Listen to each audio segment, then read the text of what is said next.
Now it's time to run our application on Android and iOS phone, because we know that we create React Native applications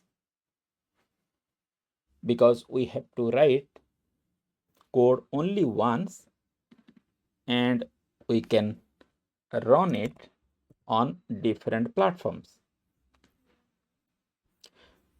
Okay, so we have already seen how to run it on web. Now let us check how to run it on Android and iOS phone. To run our application on Android phone, we have to download Expo Go application on our Android device.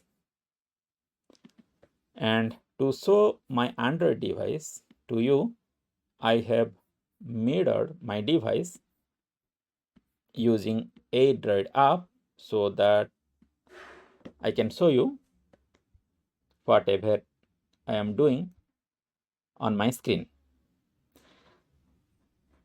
So Expo Go application is already installed on my phone. I will open it.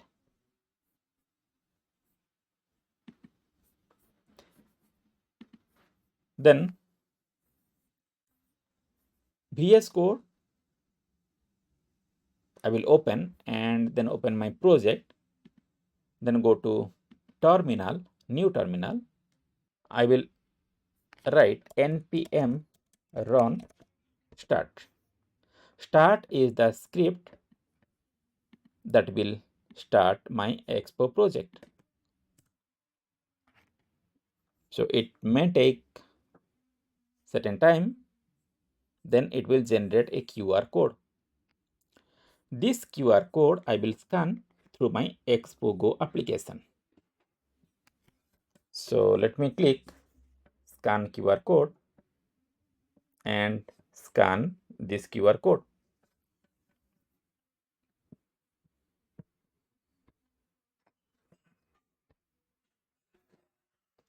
Now I can see that same application on my Android phone. Okay. Now let us run it on iOS, on iPhone. So for that, we will scan through the camera of iPhone, and then let me mirror my iPhone to my computer so that you can see it.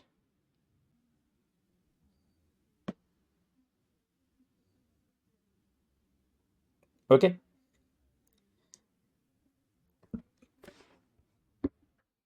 So now we are successfully able to run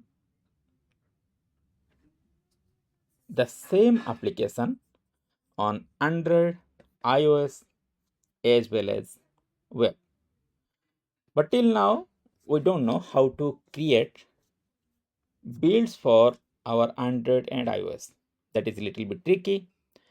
So we will learn that during our next complex project. This one is to give you a brief idea about a React Native application and why it gained so much popularity. The main reason is we can use a single code base, means we have to write our code only once, but the same code can be used to create Android application, iOS application, as well as web app. Interesting, right?